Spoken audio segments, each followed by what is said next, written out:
What's going on, guys? It's your boy Dick's Report. I am back to you with another video. I know I've been gone for a while, but I am back with my training camp previews. For those of you that have seen this in previous years, it's the same format as always. I'm going to go through each division, I'm going to go through each team.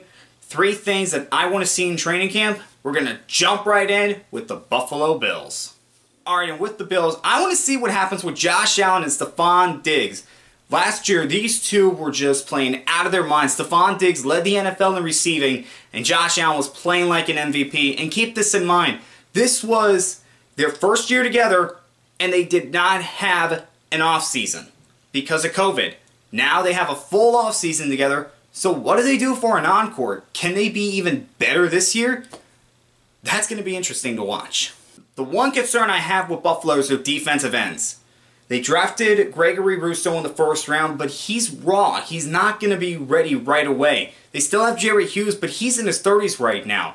The reason that the Bills could not beat the Chiefs was because they could not get pressure on Patrick Mahomes, and they knew that. Where is their pressure going to come from this year? Where's the pass rush coming from? That's something we have to figure out.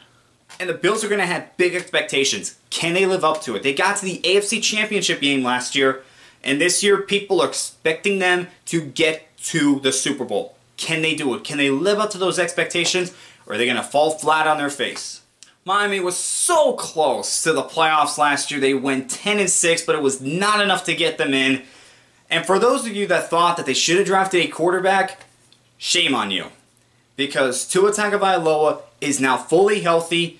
He's 2 years off of that hip injury that he had, and he had his moments during his rookie year. Yes, he was a little up and down, but he did have his moments. Is he ready to step up and take this starting job? Is he ready to do that? I think he is, but we'll find out. One thing that's going to help out Tua is a quality running game. The only problem is I'm not really sure where that running game is going to come from.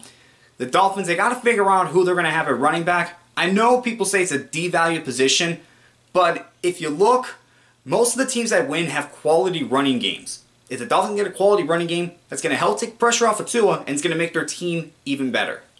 And I want to see how Jalen Phillips develops. Jalen Phillips, we all know the story. He was a former #1 overall recruit coming out of high school, had injury issues at UCLA, had to medically retire from football, unretired, went to Miami, and was a first-round pick. But which Jalen Phillips are the Dolphins going to get? Are they going to get the one that had the injury issues at UCLA? Or are they going to get the one that showed off his talent with the Miami Hurricanes? If Jalen Phillips can be as good as his talent is, Dolphins are going to get a really good player. If he can't, it's not going to be a good draft pick. Let's see what's going on with Phillips. For the Patriots, is it Mac Jones or is it Cam Newton? Mac Jones was drafted in the first round, but they also brought back Cam Newton after he struggled last year. For Cam, in order for him to keep off Mac Jones for as long as he can, he's got to stay healthy and he's got to be consistent. He's already missed some minicamp with some injuries. He's got to be able to stay on the field and be able to play good football. As for Mac Jones, if he can show that he can understand this offense right away, he's going to be starting sooner rather than later. Patriots were active in free agency. They went 8-8 last year. They missed the playoffs in the first year without Tom Brady. Now Belichick has got to prove that he can win without him. And he did that by signing a lot of free agents, signed a lot of quality players. Now, is that going to help turn this team around so that they can get back to the playoffs? How do these players fit in to Belichick's system? We're going to find out. And one thing that's going to help out the Patriots is a quality defense.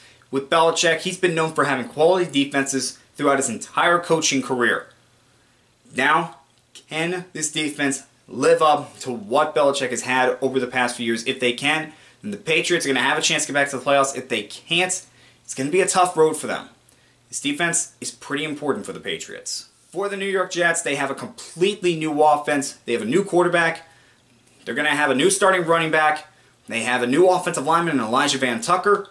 And they have a new wide receiver in Corey Davis. As for Zach Wilson, I did a story for Sports Fans about when these rookie quarterbacks could start, and I said I would be shocked if Zach Wilson does not start right away. I'd be shocked by that because of what else the Jets have at quarterback. If he's not starting right away, that is not a good sign. And for those of you that want to check out the story that I wrote, I'll leave a link to it down below. Anyway, moving on. Robert Saleh.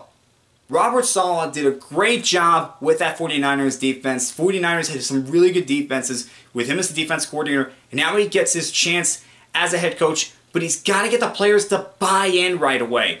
If the players cannot buy in right away, then that's not a good sign for Saleh, and he's not going to last long in the NFL. He's got to be better than Adam Gase, which it's not hard to do, but if he gets the players to buy into what he's doing right away, then the Jets can turn it around rather quickly. And speaking of that, how much improvement can the Jets show this year? The Jets, they have been a dysfunctional franchise for a while now. Ever since they went to back-to-back AFC Championship games, they have just fallen off a cliff and just have not been able to get themselves back up.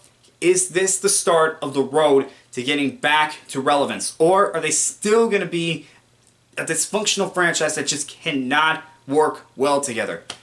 Jets, if they want to turn this around rather quickly, they've got to buy in to Saleh, and they've got to start working together as a team. Alright guys, that was the training camp preview for the AFC East. Next up, the NFC East, and I will see you guys next time.